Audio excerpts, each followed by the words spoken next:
وہ دھوپوں میں تپتی زمینوں پہ سجدے، سفر میں وہ گھوڑوں کی زینوں پہ سجدے، چٹانوں کی اونچی جبینوں پہ سجدے، وہ صحرا بیاباں کے سینوں پہ سجدے، علالت میں سجدے، مصیبت میں سجدے، وہ فاقوں میں حاجت میں غربت میں سجدے، وہ جنگ و جدل میں حراست میں سجدے، لگا تیر زخموں کی حالت میں سجدے، وہ غاروں کی وحشت میں پر نور سجدے، وہ خنجر کے سائے میں مسرور سجدے، وہ راتوں میں خلوت سے معمور سجدے، وہ لمبی رکعتوں سے مسحور سجدے، وہ سجدے محافظ مددگار سجدے، غموں کے مقابل عطردار سجدے، نجات اور بخشش کے سالار سجدے، تھکا تھر تو بنتے تھے تلوار سجدے، وہ سجدوں کے شوقین غازی کہاں ہے، زمیں پوچھتی ہے نمازی کہاں ہے۔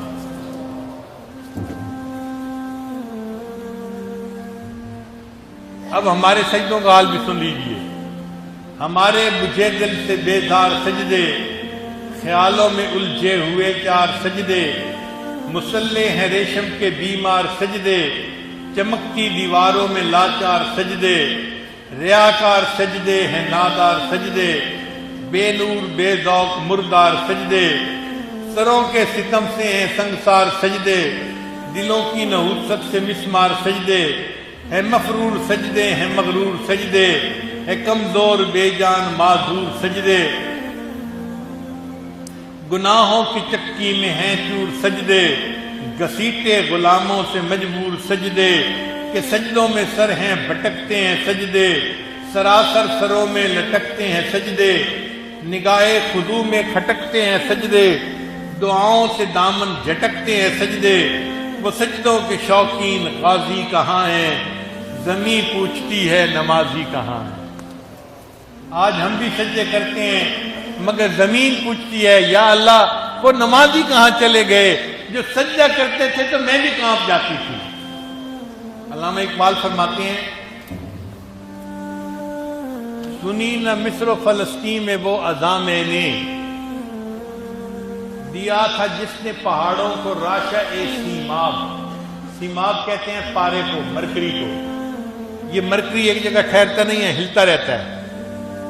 وہ کہتے ہیں کہ کچھ ایسے لوگ تھے کہ جب اذان دیتے تھے تو ان کی اذان کو سن کے پہاڑ بھی پارے کی طرح کانپنے لگ جاتے تھے۔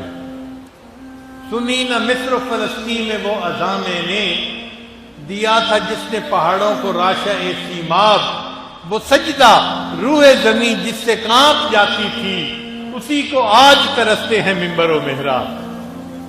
ایسا بھی سجدہ کرتے تھے کہ سجدہ کرنے سے زمین کانپتی تھی، اس سجدے کو آج منبر اور محراب ترس رہے ہوتے ہیں۔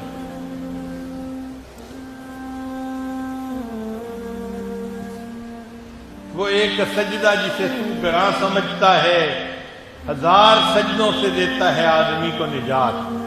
کاش کہ ہم بھی اللہ کی محبت میں ڈوب کے کوئی ایسا سجدہ کریں جو ہمارے مالک کو پسند آ جائے۔